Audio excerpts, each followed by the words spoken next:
Broncos country, how we feeling, man? Hopefully you guys are feeling acclimated.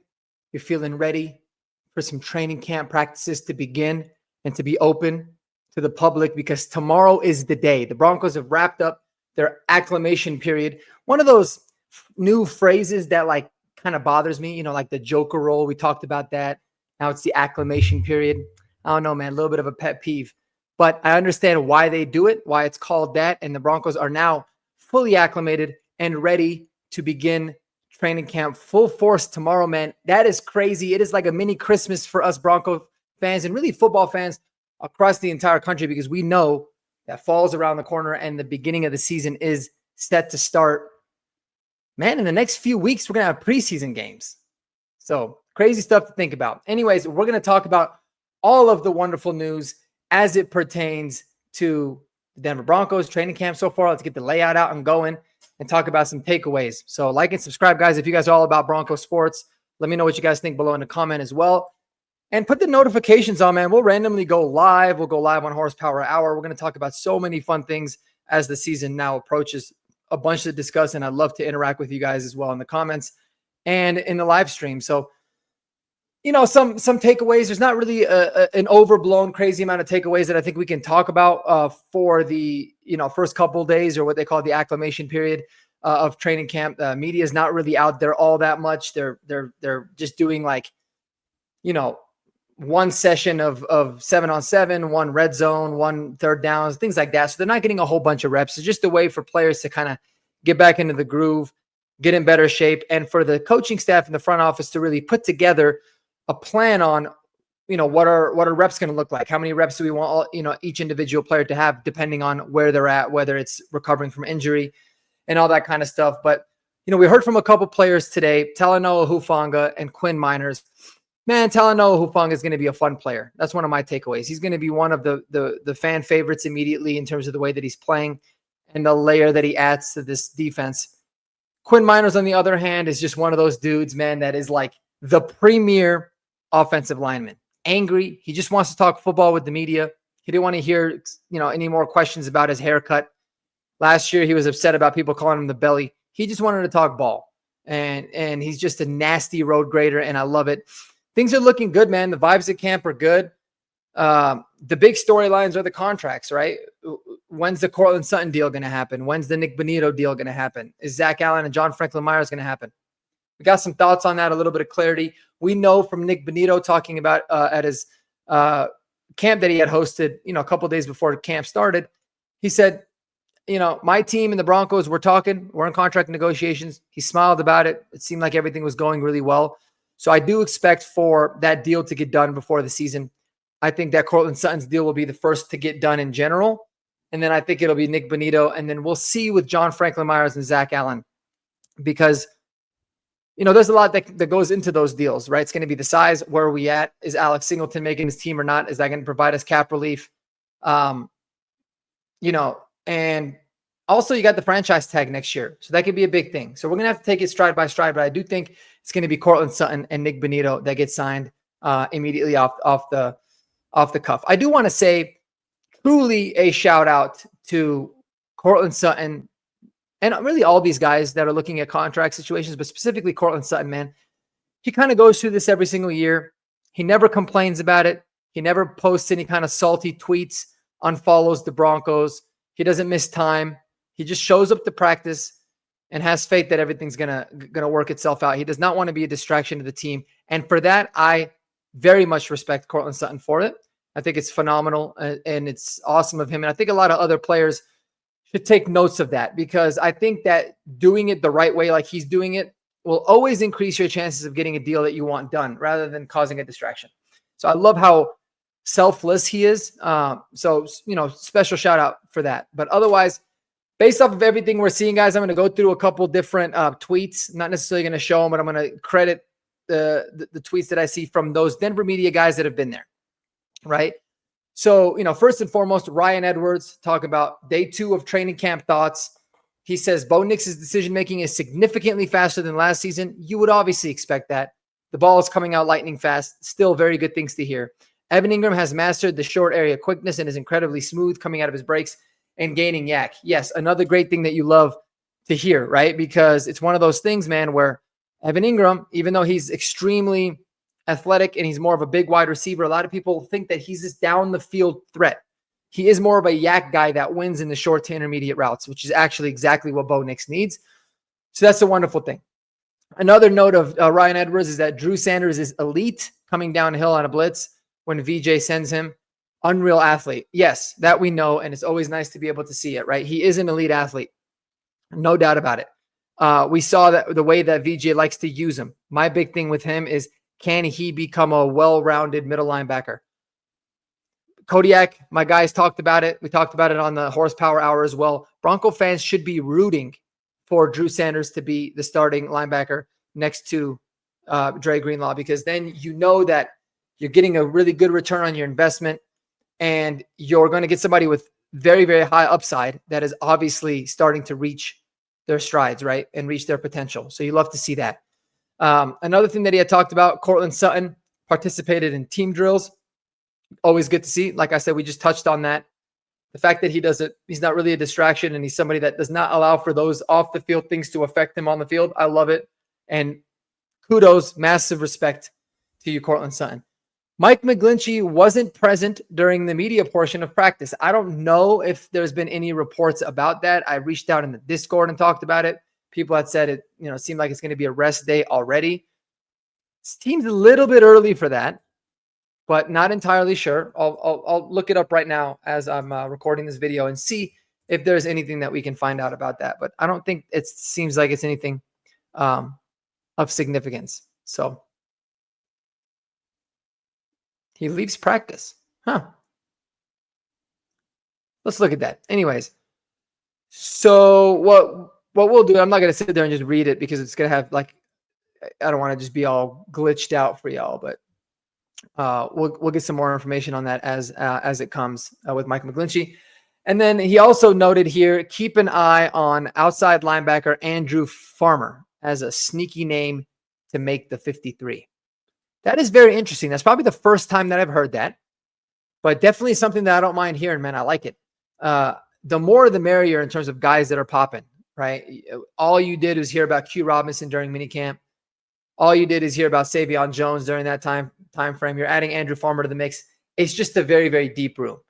So you got to love that. You got to love some of the takeaways. So shout out to Ryan Edwards for those tweets there. Zach Stevens had put on a couple different videos, just nothing really all that special, to be completely honest with you. He did say that one of his takeaways is this pass rush is absolutely insane. Jonathan Cooper, Nick Bonito, Zach Allen, and John Franklin Myers all got after it. And again, a very, very good thing to see. And this is the definition of iron sharpens iron, right? It's going to make the offensive line better. It's going to make the outside tackles specifically better. And it's going to make the depth pieces behind our starters in McGlinchey and Bowles. It's going to make those guys better because it's going to allow for them to really understand the kind of level they have to reach to be very, very good in this league. Specifically talking about, Alex Polcheski, Frank Crum, right? Xavier Truss as an undrafted guy. Clay Webb in terms of the interior guys. Some of the other undrafted guys that we have, Michalski that's in there. Gargulo, Forsyth, all those guys. It's going to make those depth guys a lot better because there's a lot of questions in terms of who are those depth pieces going to be? Who's going to be the swing tackle, right? It's one of those where it's extremely important on the O-line. It's why I was fine with us, keeping Matt Pert last year, and always having kind of a veteran because, you never want to be in a position where one of your starters goes down and all of a sudden now your offensive line is wrecked and Bo Nix is getting killed and all that kind of stuff. So, that's a really good thing that our defensive line being so good is a wonderful sign for our offensive line. Can't wait to see it come preseason as well with some of those depth pieces that we have. Getting into, and that really shows a lot of it. I mean, the press conferences, it was cool to just have pressers today, but, Hufanga and Miners, they really just said a lot of the same cliche stuff. Nothing really of note. Sean Payton did not talk today, so nothing to really get into much with those. The running back rotation is another one that's kind of note. Again, I think it's something that's so irrelevant almost at this stage, right? Now, the top two we know. J.K. Dobbins was the first back used. RJ was number 2, then followed up by Jaleel, and then Bidet, and then Estime as the 5th. But really, I think it's just a matter of, most experienced to least experienced, obviously, except for RJ, but we know he's going to be a significant running back on this team, given that we drafted him in the 2nd round. So I don't think it's anything bad against Estime at this point. He hasn't done anything to hurt himself. He hasn't done anything necessarily to help himself up to this point, but preseason is going to be huge for the rest of those backs behind the top 2 in RJ and JK. So that's going to be interesting stuff as well there. In terms of the contract situations, I know we touched on that a little bit, right? Getting into the contracts, it's interesting to see. I mean, I think about Nick Benito being one of the first ones that are going to sign because of the George Karlaftis contract. How us as fans view Karlaftis versus Nick Benito is very different than how front offices might view him, right? Because we look at it like, man, Nick Benito's a better player, right? He's got almost as many sacks as Karlaftis and significantly less games played or game starting or just snaps in general. And, he's just as young. And so you can look at him and say, or you look at him and say they're an even player, right? It's the same. So whatever contract Karlaftis got, give it to Nick Benito. And I'd be fine with that. I thought it was a very team-friendly contract. I think it makes sense for both sides. Now, how the front office might view Karlaftis and Nick Benito is entirely different because they are very different players. Even though they're about the same age and they play the same position, they're very, very different. George Karlaftis is a significantly better, edge player against the run, but Nick Benito is significantly better when it comes to a pure pass rusher. How does that affect negotiations? Those are all things that are being talked about. I feel very optimistic. I do think the Broncos and Nick Benito are going to come to a deal, but then you start hearing like, Q Robinson's balling out. Jonah Ellis is taking another step. If you start hearing, that report come out, you start hearing about Dondrea Tillman. He's looked good so far. If he takes another step and he becomes elite, then you have this jam, and it's a really good problem to have. But those guys ascending will affect the Nick Benito contract negotiations, whether you agree that it should or not, because I'm like, I don't care. The more, the merrier. There's going to come a time where Tillman's going to want to get paid. Jonah Ellis is going to need to get paid. Q Robinson's going to want to get paid, right? You can't keep everyone. So how you're manipulating the roster is going to be very, very important as well. Good news is we got Jonathan Cooper done next year, so it gives us flexibility with him in the future moving forward. I think without a doubt, you got to sign Nick Benito.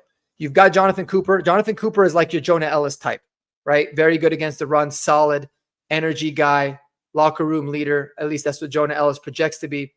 So once Jonah Ellis is ready to take the step into that role, you can move on from Jonathan Cooper after this season. You don't really have that Nick Benito type pass rusher. That's just a pure speed pass rusher. So solidify that at the top. Worry about Q Robinson and some of the other guys, Dondrea Tillman. Worry about those guys later on once you're getting, the top guys paid, if that makes sense. Sutton, I expect for Sutton's deal to get done for sure. It wouldn't surprise me if it was done tonight before the official training camp starts. Because listen, even though he's not somebody that's going to hold out, his agent might voice some of his concerns. Right? He really might. He might voice some concerns of saying, listen, it's going to get practice, man. There's the injuries. These are there. Like, I'm going to advise for my client to maybe take a few steps off. And it's just naturally going to be a distraction, not necessarily in the locker room or with the team, but the media is going to constantly be asking about it. So in order to avoid any of that, I think it'd make a lot of sense for them to get it done tonight. But there is kind of a soft deadline with the practices starting tomorrow.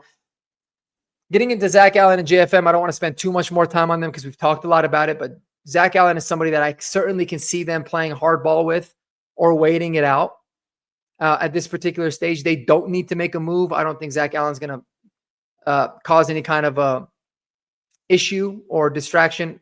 Anyways, JFM is a different story, but Zach Allen might not. And you could always utilize the franchise tag next year. But you've got to get one of these, you got to get the Sutton deal taken care of. You got to get the Nick Benito deal taken care of, right? Sutton, for obvious reasons, it's an immediate player that we need, but it's not going to be a long deal. Nick Benito, because I think, listen, it makes sense to get it done now. You can get him for the price of what you signed George Karlaftis. You're going to save quite a bit of money, man. Next year, it's going to look super cheap Look at what we did. PS2 last year signed. This year now he's the 5th highest paid corner in the league. Get him done. He's young. He's an ascending player. Once those are done, then you can start projecting out your cap and you can get a good idea of, okay, what makes sense to pay Zach Allen? How can you structure it? Do you want to give him, you want to front load it? Do you want to back load it? Those kinds of things. So those things will, might take a little bit longer. Man, getting into my expectations for the season, I've got soaring high expectations. I think Broncos country as a whole should. I'm going to make a dedicated video that just goes in depth about like the strengths of the team, the weaknesses of the team, just on a very high level overview, because I think that there's a lot of both. But it's a huge year for this team, man. I love the messaging that Sean Payton talked about after yesterday in terms of, don't be afraid to have Super Bowl expectations. And I think that that's a true thing. But is our roster Super Bowl worthy this upcoming season? Are we there yet? So we'll break that down in that video for sure. But looking ahead, man, I can't wait to start seeing real reports from the media members of real training camp practices. And the pads are going to start coming on. And then in 2 weeks, we're going to have, maybe 3 weeks, 2.5 weeks, we're going to have our first preseason game. I'm just really excited to see, who's running with the first team at, and second team and third team at very key positions. I don't look into it too much early, but what are the changes as camp goes along, right? Specifically, like who's starting next to Dre Greenlaw? Is it going to be Drew Sanders? Is it going to be Alex Singleton? It's going to be one of those two. So who is it going to be? And then how does the rest of the depth chart kind of play out at that point? Another one that I'm looking forward to seeing is wide receivers, right? Who's the wide receiver opposite of Sutton? Who's the outside guys? Where's Troy Franklin lining up? How is Marvin Mims being used in practice? How does Caleb Lohner look? That's going to be one of the big ones for me. The running back rotation obviously is another big one. So a lot of key positional groups where it's just going to be very interesting to see where they are. How is Jahdae Barron?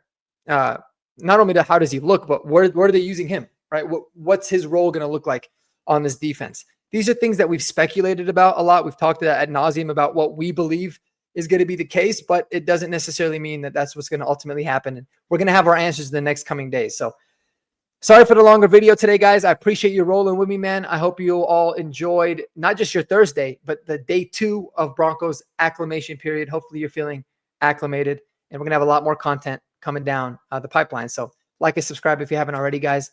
Till the next video. Peace.